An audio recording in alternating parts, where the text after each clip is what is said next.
नमस्कार दोस्तों। आइए आज आप लोगों को कुछ सेक्शन के बारे में हम जानकारी देंगे कि सेक्शन कितने टाइप के होते हैं और उनका यूज़ क्या है और उनका वेट कैसे निकालते हैं, कहाँ से कहाँ तक उनका वेट होता है। तो इसके बारे में एक हम जानकारी आप लोगों को दे रहे हैं क्योंकि बहुत आदमी को होगा कि बहुत सारे सेक्शन के बारे में जानकारी नहीं होगा कि मतलब कितने टाइप के सेक्शन होते हैं। तो उसी की एक छोटी सी जानकारी मैं आप लोगों को दे रहा हूँ और ये बहुत ही बढ़िया जानकारी है क्योंकि हम जो एरिया में काम करते हैं वहाँ बहुत सारे इक्विपमेंट्स लगते हैं और बहुत सारे सेक्शन के इक्विपमेंट्स भी लगे हुए होते हैं या उनके ऊपर में सीटिंग किए हुए होते हैं, बैठे हुए होते हैं। तो इसके बारे में कुछ मैं आपको जानकारियाँ देता हूँ ताकि आप लोग भी अपने आसपास जो भी काम कर रहे हैं उसके आगे और आपको जानकारी मिल सके उसके बारे में। तो आइए दोस्तों, मैं राउंड की बात कर रहा हूँ। पहले ये हमारा एक राउंड सेक्शन हो गया, फिर स्क्वायर हो गया,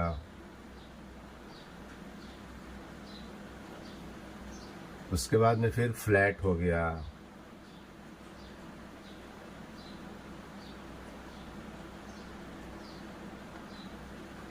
इसके बाद में हेक्सागन हो गया,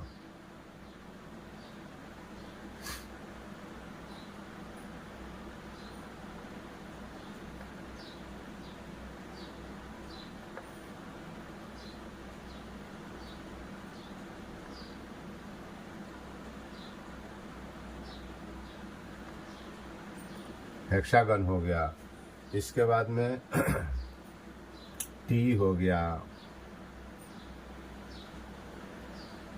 इसके बाद में चैनल हो गया,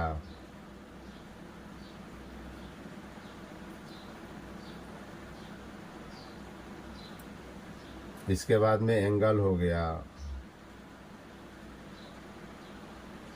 एंगल में दो तरह के एंगल होते हैं, अनइक्वल एंगल और एंगल। तो जो एंगल जो होता है उसके दोनों ये जो हमारे जो फ्लैंज है वो बराबर होते हैं। अनइक्वल एंगल में एक एंगल फ्लैंज जो है छोटा होता है, एक एंगल बड़ा होता है, ये फ्लैंज बड़ा होता है।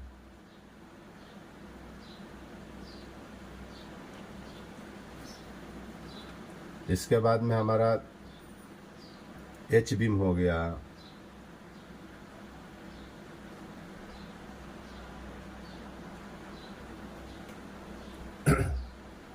आई बीम और एच बीम में दो अंतर होता है। ये एच बीम में इसके चारों साइड जो रहता है ना, ये हो गया एरिया या ये हो गया, ये सबका बराबर ही रहता है। अगर ये 150 का है तो इसकी हाइट भी 150 की ही रहेगी। अगर 200 की है तो हाइट भी 200 का ही रहेगा। आई बीम में क्या होता है,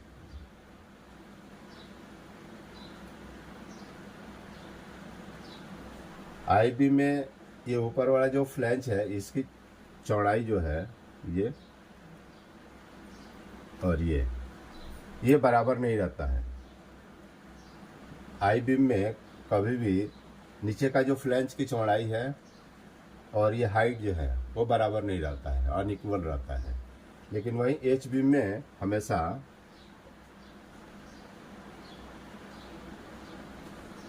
हमेशा बराबर रहता है, आई बीम में बराबर नहीं रहता है। ऐसे ही अनइक्वल एंगल जो है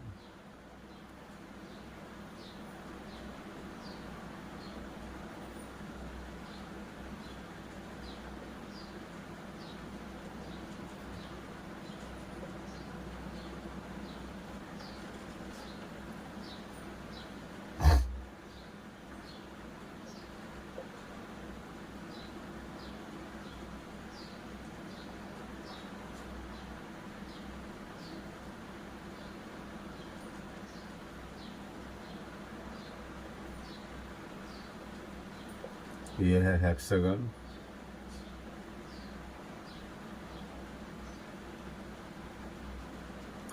ये हो गया आपको फ्लैट, इसको फ्लैट भी बोलते हैं, पट्टी भी बोलते हैं।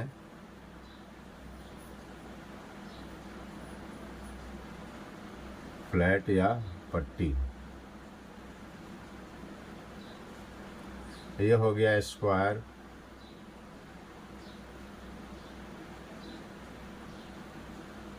ये हो गया राउंड।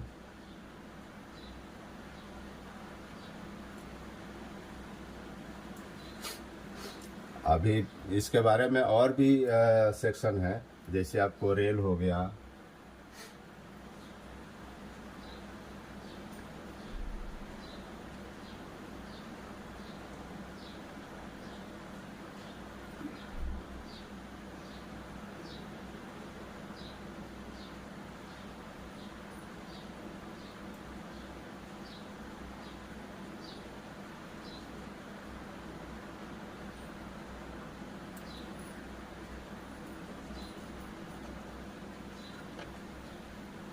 ये रेल हो गया। रेल में बहुत सारे रेल्स होते हैं, जैसे 60 पाउंड हो गया, 90 पाउंड हो गया, 100 का हो गया, 110 पाउंड्स हो गया, 120 पाउंड्स हो गया। ये छोटे रोल्स, जितने भी छोटे रेल्स हैं वो हमारे कहीं ट्रांसफ़र ट्राली वगैरह जो लगता है वहाँ पर ज़्यादातर यूज होता है। और जो बड़े जो यूज जो हैं हमारे 120 के या 90 के या 110 के, तो ये ज़्यादातर हमारे को यूज होते हैं। जो हैवी क्रेन्स चलते हैं ये उसके ऊपर में यूज होता है, क्योंकि उनका जो ऊपर वाला जो थल्ला रहता है वो चौड़ा रहता है। क्रेन की ग्रेविलिटी जो रहती है वहाँ स्टेबल के लिए ठीक रहती है।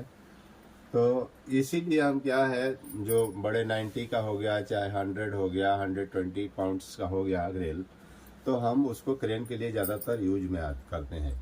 क्योंकि उससे क्या है, वो क्रेन का जो व्हील्स जो रहते हैं उसकी भी चौड़ाई ज़्यादा रहती है, क्रेन की कैपेसिटी भी ज़्यादा रहती है। तो उसके लिए ये क्या है, बेहतर होता है। अगर छोटे रेल्स हम लगाएंगे तो छोटे व्हील्स वहाँ पर रहेंगे, क्रेन की कैपेसिटी नहीं बढ़ पाएगी। तो इसीलिए क्या है, उस टाइप के रेल में हम क्या है, बड़े रेल्स के लिए हम बड़े क्रेन में यूज करते हैं, और उनकी लाइफ भी अलग अलग होती है दोस्तों। तो ये हमारा राउंड हो गया, स्क्वायर हो गया, फ्लैट हो गया, हेक्सागन हो गया, टी हो गया, चैनल हो गया, एंगल हो गया, अनइक्वल एंगल हो गया, एच बीम हो गया, आई बीम हो गया। ये हमारा रेल हो गया। F4 आता है, एफ की जैसा आता है, F4।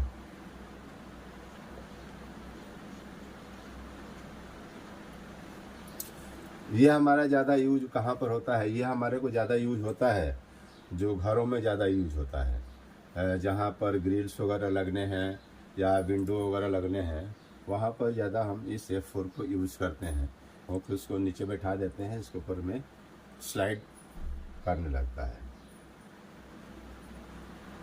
और ये हमारा राउंड्स है। राउंड्स का जो आपको तो मालूम ही है कि 0.5 mm से लेके और आपको उसके ऊपर जितना भी है 250, 300, 400 तक का राउंड हर जगह बनते ही रहते हैं।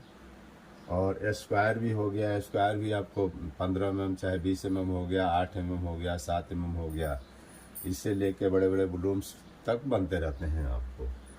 फ्लैट हो गया। फ्लैट में भी छोटे फ्लैट से लेके बड़े फ्लैट तक भी बनते हैं। जो आपको कुछ फ्लैट्स तो जो होते हैं, जो स्पेशल ग्रेड्स के जो बनते हैं, वो आपको कमानी में, जैसे गाड़ियों के नीचे जो कमानी जो होता है, स्प्रिंग जो होता है, वहाँ पर उसको यूज किया जाता है। हेक्सागन का यूज ज़्यादातर हमारे को बोल्ट्स में ज़्यादा यूज़ किया जाता है, क्योंकि ये स्पेशल ग्रेड से इसको बनाया जाता है। और जहाँ भी हमारे नट बोल्ट्स जो बनते हैं तो वहाँ पर इसका ज़्यादा हमारे को यूज़ किया जाता है। टी हो गया। टी का भी क्या है, घरों में ही ज़्यादा यूज़ करते हैं इसको। और चैनल जो है वो इंडस्ट्री के लिए भी यूज होता है, घरों में भी यूज होता है। इंडस्ट्रियों में छोटे से लेके आपको 50 से लेके आपको 600, 800 तक का, 1000 तक का आपको चैनल बनते हैं उसमें। एंगल भी है। एंगल भी आपको जैसे बड़े बड़े स्ट्रक्चर्स हैं, आपको कॉलम्स वगैरह हो गए, या आपको जहाँ भी टावर्स वगैरह बन रहे हैं वहाँ ज़्यादातर एंगल को हमारे को यूज़ किया जाता है। एच बीम भी हमारे जहाँ हैवी इक्विपमेंट्स लगाने हैं, जहाँ हैवी इक्विपमेंट्स हमारे को बैठाने हैं, वहाँ पर हम एच बीम को ज़्यादा यूज़ करते हैं। आई बीम भी वैसे ही है, कोई स्ट्रक्चर बनाना है, कोई रेल बनाना है, या अपना कोई टेबल्स वगैरह बनाने हैं, वहाँ पर ज़्यादा हम लोग इसको यूज़ करते हैं। अब इसका रह गया, इसका वो वेट निकालने के लिए आपको बता रहा हूँ मैं।